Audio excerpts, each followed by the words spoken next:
Hello, I'm Laura Copley-Smith and Fiona is with me today, and we are talking about women and money. And last week we did a little intro to what we plan to do, and we talked about how over 80% of women go into retirement in poverty in the Western world, and that just really highlighted how many women globally who are in impoverished countries are in poverty, and that's definitely going to be over 90% easily. So today we are going to have a look at habits learnt in childhood that either prevent your financial security being created in your life, and can actually just cap that financial potential. And we're probably going to split into some smaller videos, aren't we, Fiona, on some of these topics, because they're too big, aren't they? Yeah, definitely. So do you want to run through your kind of list of habits that you... All right. So, yeah, so I think that genuine self-evaluation is critical if we're going to break the cycle of poverty, and going back and looking at our family history and the family origin and how that impacted our mindset, I think is really crucial.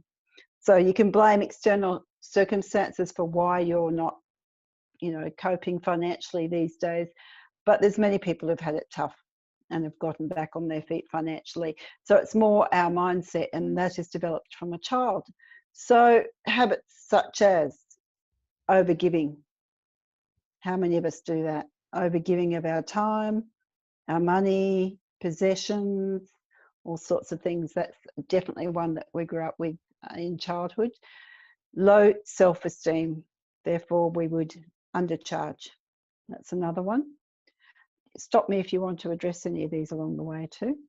Well, go on. Oh, well, I was just going to go on to the, historically, women have been taught to be carers, and on reflection, have we been taught or nurtured how to care for the self, and whether there's a dislocation between that overgiving, us not caring for ourselves, and so you don't care for yourself in creating financial abundance and financial security.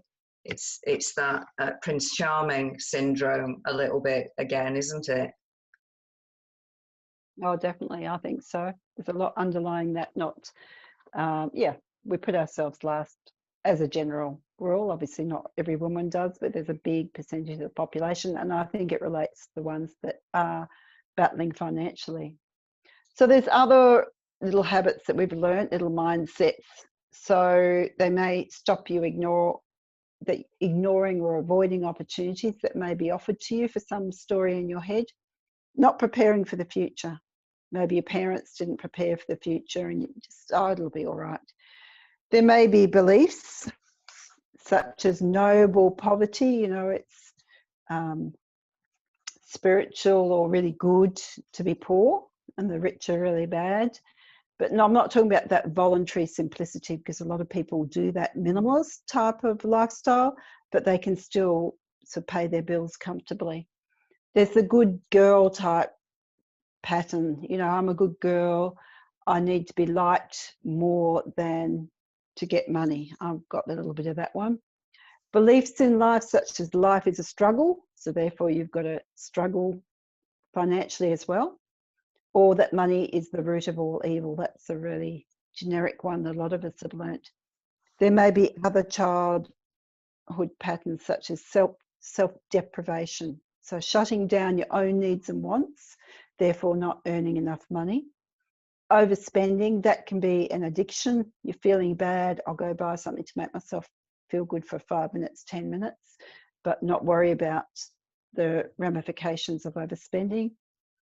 Another issue may be that you need to stay in your comfort zone. It makes you feel safe to stay in that sort of income bracket. to avoid the tall poppy syndrome. Maybe you didn't want to stand out too much, but staying in that little box makes you feel safe, which also manifests in many areas of your life as well. Low self-esteem is a main one, that you don't feel you deserve money. That's another issue. I mean, there's lots of stuff that we've learned from childhood. They're just a few notes that I wrote down. I mean, it's very complex, isn't it? And lots of them they all interlink to a great degree. That shutting down of needs and wants and staying safe could be linked in, or probably is linked in to a degree, with women caring for themselves. But also, depending on your childhood situation, it might be a shutting down to cope with some chaos that's happening in the family unit. And as you've rightly said in the past about the family of origin, how patterns are passed on to our parents from their past, and then their influence, they play a major role in our upbringing and our. They talk about epigenetics now, where they realise that it's actually passed down in the genes, things that have happened. So if your parents were traumatised, say in the war or something like that, that gets passed down in the genes. So I imagine that some of this behavioural thing around money is passed down. So it's really work to face it and deal with it.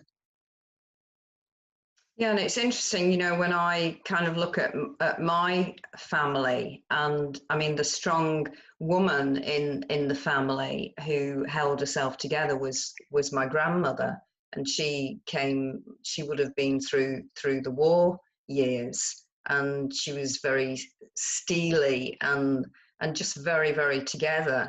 And if anything about money, she's the lady that I remember. Because she was always counting money and doing the accounts for my father's business. I just remember, seeing her, what's she doing? She was always counting money. And my father was never doing any of that. So I don't know what was going on there. His mother was looking after the money.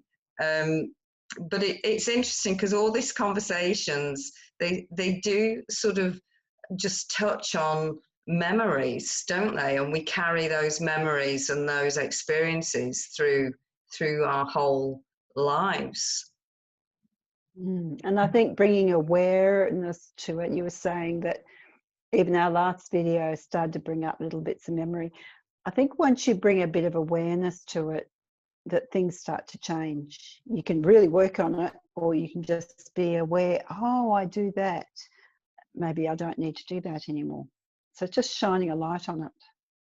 And I think, if you decide that you're going to do that inner work and get uncomfortable with what was uncomfortable in your childhood, it's not a case of getting stuck and never, overly getting stuck in the analytical element of it. You can do that inner work and transform it and move into something new and open your life to new things.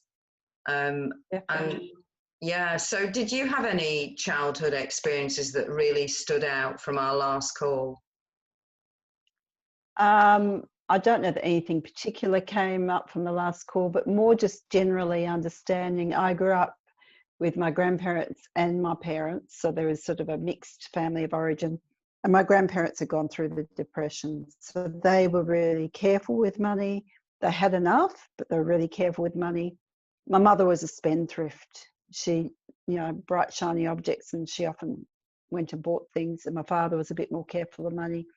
So I had that disparity, do you go and spend because, you want it, or do you save? So, and I tend to do that in life too, not spend money. Oh, buy something, not spend money. And there was never any discussion about saving. So that's something I've really had to work on, is making sure that I put money aside for a rainy day. That's one of the issues I have. I'm just trying to think what else. What about you?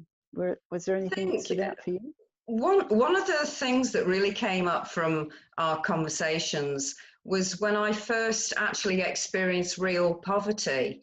And that was sort of touched on because, you know, of you saying about over 80% of the women going into retirement in poverty. And it made me sort of reflect on the world out of this country. And I mean, I have a mixed family origin, and there's Indian heritage in our family. And when I was 16, I went to India. I mean, this is like 37 years ago. So, and we had very wealthy magistrate's family, or he was the man of the house was a magistrate. And so I was going into a very wealthy Indian family. And I was a very independent young girl, bit of a tearaway. And when you look at kind of the dynamics of the Indian family, you know, the women's were more controlled. But what I experienced was the first time in my life where I went into a palatial. I was staying in a palatial place. You'd go outside and there'd be children and people in shacks in utter poverty. And because I was, you know, I was seen as a white young girl in India, they all ran after me and tugged me, and I'd never seen that level of poverty. It was in Mumbai, so or what was known as Bombay. And it, you know, our last call really brought up the level of the dynamics of poverty and out of poverty, and you know, you can't experience that level of I mean, it was beyond anything I'd ever seen or even experienced, that level of poverty. That would have had a huge impact on you. Yeah, it did. And I remember going to the markets and getting out of this chauffeur-driven, beautiful vehicle, and and all the children just all tugging me, and it was like I was this Piper trail of little children in rags. So it was I don't know whether I don't think I could quite conceptualize it at the time because I was a country bumpkin and never seen that level of, you know, never seen that before. So I think, but it would have had an impact on me through my life. Yeah, huge experience. The other thing I think is even how you lived. So my parents' life felt quite chaotic, my mother in particular. And I know for myself, I have to be careful not to let my life be too busy or too overwhelmed or too chaotic, because then I don't focus on money. I focus on the chaos. And I imagine that that's a habit I've learnt from childhood. And I have to really keep reining myself in on that. So there's all sorts of subtleties in the money side. You know, are you doing addictions? Are you doing busy? Are you doing, maybe you're doing emotional stuff that happened from childhood. So maybe you're doing more depression or more anger or anxiety. All those sorts of overwhelming feelings would impact how you do money, because you can't focus clearly on building business or looking after your money if those sort of emotions are holding you back. So there's layers to all this. And certainly if you're doing addiction or emotion or in some form of chaos and you're not able to get grounded and stay strong, you know, even if there's chaos going on, then you're totally distracted, aren't you, to business and providing for yourself and keeping all the money aspects in check and where they need to be. So it is exactly. So there's the practical side. You know, did your parents budget? Did they put money aside? But there's also, how did they live their lives? I have to laugh because my mother ran the money in the household, and her tax paperwork was shoved away in a cupboard in a drawer. So what do? I put my tax paperwork in a box. And then I pull it out every year, do an Excel spreadsheet and send it off to my accountant. But I still do the equivalent of putting it away in a drawer or a box. So Mm. yeah, it's good to shine a bit of light on it. Yeah, it is, and I don't ever remember, not until later. I don't remember my father doing, my grandmother was incredibly ordered, and it was in a country pub, and she'd have all the piles of pennies and 50p's and notes, and she was incredibly ordered around how she did things. I don't remember that with my father until at a later date when he had another business, but he had other people to do it. And we were never taught about saving or, sort of future planning. Or And investing or doing anything. investing. I mean, my father later was an investor, but yet for whatever reason he never decided that he was going to teach his kids, his children about that. Although what I will say is that I did start working and earning money very, very early, and started working in the pub, not behind the bar, at about 11 to earn my pocket money, because I was really into horses and I needed money to go and have riding lessons and such stuff. So that kind of set me up with that mindset, really, of finding things that I could do to earn money for my passions. But I wasn't specifically taught. It wasn't into saving though, was it? It was like earn money, go spend it, earn money, go spend it. That, yes, that. It wasn't it wasn't a wasteful sort of learning, but it wasn't a future planning. Yep. Whereas a parent who had good, how can I say, financial intelligence would have said to you, yes, have your riding lessons, but put, say, 10% aside in the bank or something, some sort of helping you with your finances, not just earn, use it, earn, use it.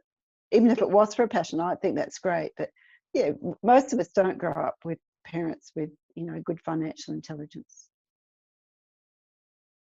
Severely lacking in that. So and we're going to split, aren't we, some videos into smaller, sort of into some of the big topics within family dynamics, and talk more about that. And we're going to include some elements about the energetics of money and self-worth and value also. Is there... And I think there's a few little techniques I'd like to share with people as well, as we address each of these little habits or issues that we learnt in childhood, so that we can begin to release the habits. Yeah, so we're going to start doing that on the next one, aren't we? I think so. Okay, anything else for today? What was that quote that I sent you the other day? Yeah, I thought it was very powerful. And it was really connected to the family of origin, and how our parents are influenced from their parents and their history, and all the way down, that timeline.